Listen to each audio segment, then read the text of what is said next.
মানুষ সাধারণত জীবনকে একটা অঙ্কের সমীকরণের মতো ভাবতে খুব পছন্দ করে, তাই না? মানে ধরুন, ঠিক যেন একটা এক্সেল স্প্রেডশিট। একদম তাই।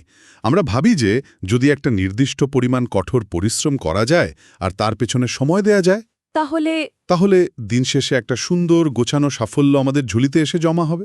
ব্যাপারটা শুনতে খুব সোজা লাগে, একদম পরিষ্কার একটা হিসাব। হ্যাঁ, আর সমাজ তো ছোটবেলা থেকেই এই গাণিতিক হিসাবটাই আমাদের মস্তিষ্কে গেঁথে দেয়। ঠিক। কিন্তু আজকের এই গভীর বিশ্লেষণে আমাদের সামনে থাকা সোর্সগুলোর দিকে তাকালে মানে এই পুরো ধারণাটাই একেবারে তাসের ঘরের মতো ভেঙে পড়বে। সত্যিই তাই। আজকের আলোচনাটা ভীষণ চমকপ্রদ হতে যাচ্ছে। আমাদের আজকের টেবিলে রয়েছে সাহিত্যিক সমারসেট মমের বিখ্যাত গল্প দ্য অ্যান্ট অ্যান্ড দ্য গ্রাসহপার, কিছু সাহিত্য সমালোচনা, দার্শনিক স্পিনোজার তত্ত্ব, আর সবচেয়ে অদ্ভুত বিষয়টা হল ব্রিটেনের একটি সাম্প্রতিক মাধ্যমিক স্তরের পরীক্ষার এক্সামিনার রিপোর্ট। এই